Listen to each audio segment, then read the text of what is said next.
List yani dynamic array'ler normalde O1 add süresi verir. Ancak bu her zaman böyle olmaz. Neden olmaz? Hadi göstereyim. Bunu anlamak için önce listin nasıl çalıştığını bir düşünmemiz lazım.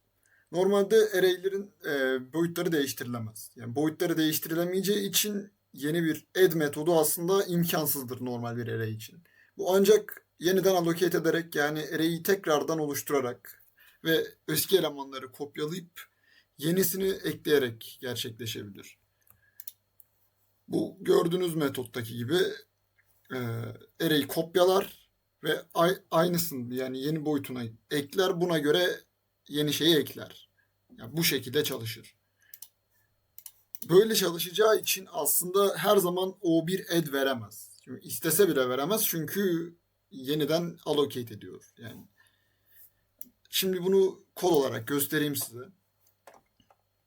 İlk başta kapasitemiz 4'tü. Sonrasında 8 oldu. Sonrasında ise 16 oldu.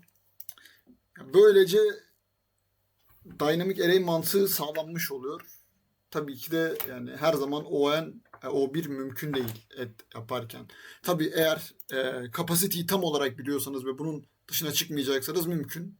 Ama böyle bir durumda da zaten list kullanmanın bir anlamı yok. Hani şey kullansanız da olur yani. Array kullansanız da aynı şey geliyor. O zaman size kendi kütüphanemdeki list implementasyonunun metotlarını birkaç tanesini göstereyim. List swap index vereceğiz ve indekstekilerin yerini değiştirecek. Gördüğünüz gibi 2-1-3 vermesi gerekeni verdi. Şimdi reverse metodunu göstereyim. Bu listeyi ters çevirmeli. Gördüğünüz gibi ters çevirdi.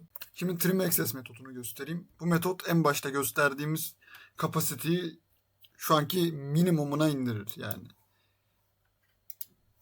3 eleman var. 3 şey indirdi. Birazcık daha fazla olsaydı yine benzer bir şey olacaktı.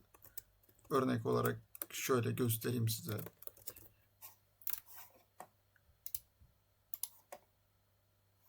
Bunu indirme gereği duymadı. Yani 1.2 ile çarpıp yaptığı için 12 oldu gibi.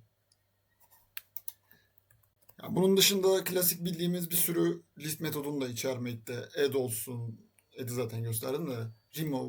Remove add index falan filan bir sürü böyle klasik list metotları var kütüphanede.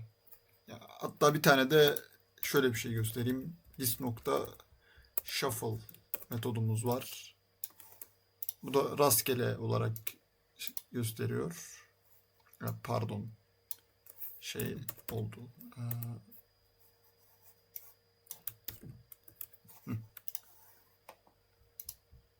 Gördüğünüz gibi rastgele bir şekilde sıraladı. Ya da bunun dışında sort metodumuz var.